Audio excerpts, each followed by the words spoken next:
Hello friends, नमस्कार। Welcome back my channel target teacher job. मैं प्रियंका स्वागत करती हूँ आप सभी का आपके अपने चैनल टारगेट टीचर जॉब में।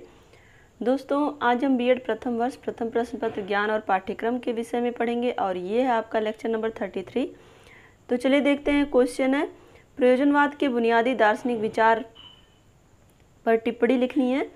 ये आपके सिद्धार्थ यूनिवर्सिटी 2013 में पूछा हुआ क्वेश्चन है। तो चलिए देखते हैं उत्तर।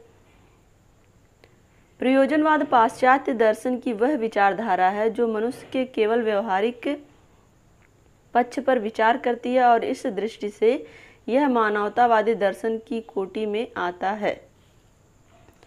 दोस्तों, इसके पहले भी हम प्रयोजनवाद से संबंधित क्वेश्चन पढ़ चुके हैं, जिसमें हमने ये देखा था कि प्रयोजनवाद सांसारिक जीवन के लिए कार्य करता है, ना कि आध्यात्मिक जीवन के लिए। यह इस ब्रह्मांड की रचना के संबंध में विचार करने के स्थान पर मनुष्य जीवन के वास्तविक पक्ष पर विचार करता है। दोस्तों, यहाँ पर हम देखें, प्रयोजनवाद हमेशा आध्यात्मिक पक्ष पर ना विचार करके, ब्रह्मांड की रचना के संबंध में विचार ना करके, बल्कि ये वास्तविक जीवन पर, मनुष्य के वास्तविक पक्ष पर विचार करता है। यह ब्रह्मांड के बारे में इतना ही कहते हैं कि यह अनेक वस्तुओं और क्रियाओं से बनता रहता है। आत्मा परमात्मा के अस्तित्व को नहीं मानते हैं और मन को आत्मा मानता है और कहता है कि मन एक पदार्थ जन्य क्रियाशील तत्व है। यह इस ब्रह्मांड के किसी अंतिम सत्य की खोज करते हैं।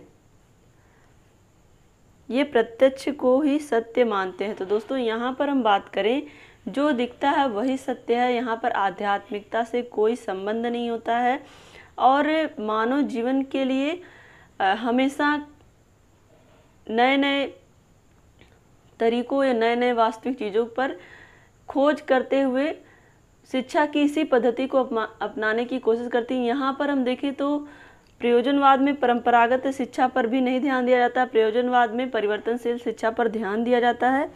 और यहाँ पर हम देखें, इस ब्रह्मांड की किसी अंतिम खोज नहीं करते हैं। ये प्रत्यक्ष को ही सत्य मानते हैं। प्रयोजनवादी अनुभवों की पुनर्रचना को ज्ञान मानते हैं। यह ज्ञान को साध्य की अपेक्षा मनुष्य जीवन को सुखमय बनाने का साधन मानते हैं। तो दोस्तों, यहाँ पर हम बात करें,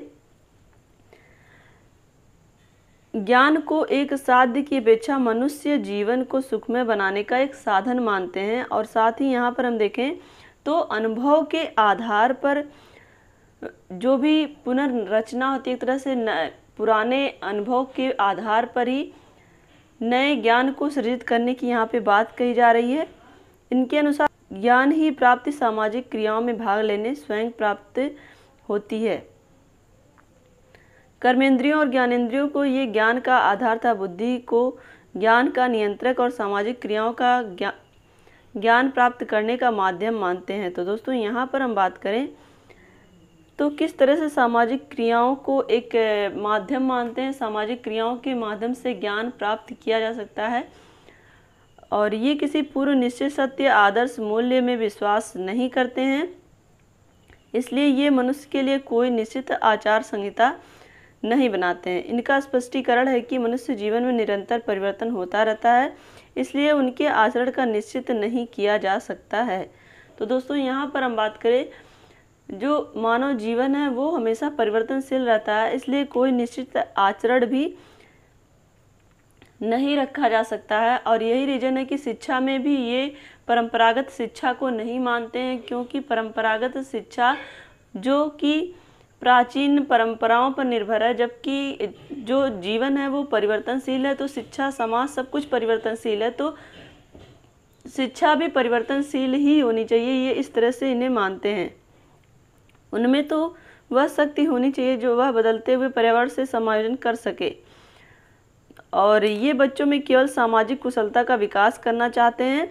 सामाजिक कुशलता से प्रयोजनवादियों का तात्पर्य समाज में समायोजन करने, अपनी जीविका कमाने और मानव उपयोग की वस्तुओं की खोज करने और नई नई समस्याओं का समाधान करने की शक्ति से होता है। तो दोस्तों, यहाँ पर सामाजिक कुशलता प्रयोजनवादियों के लिए केवल जीविका कमाने का साधन है। एक तरह से कह सकते हैं मानव उपयोग की विभिन्न वस्तुओं को की नई नई खोज करने की और नई नई समस्याओं का समाधान करने की शक्ति देता है समाज यहाँ पे।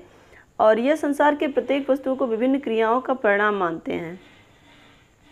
इसलिए कुछ विद्वान इसे अर्थ क्रियावाद और कुछ विद्वान फलवाद की संज्ञा भी इसे देते हैं। प्रयोजनवाद में क्रिया को ही प्रधानता देते हुए सारी चीज़ें क्रिया के रूप में ही यूज की जाती हैं। इस दर्शन का मूल पक्ष यह है कि यह पूर्व निश्चित सत्य, आदर्श और मूल्य में विश्वास न करके मनुष्य के जीवन के केवल व्यवहारिक पक्ष को देखता है। इसलिए कुछ विद्वान इसे व्यवहारवादी भी कहते हैं। तो दोस्तों यहाँ पर हम देखें, ये मानव जीवन के पूर्व निश्चित सत्य, आदर्श, मूल्य, परंपरा, रीति रिवाज, इन सब चीज़ों में विश्वास नहीं करते हैं, बल्कि ये जीवन के व्यवहारिक पक्ष को देखते हैं।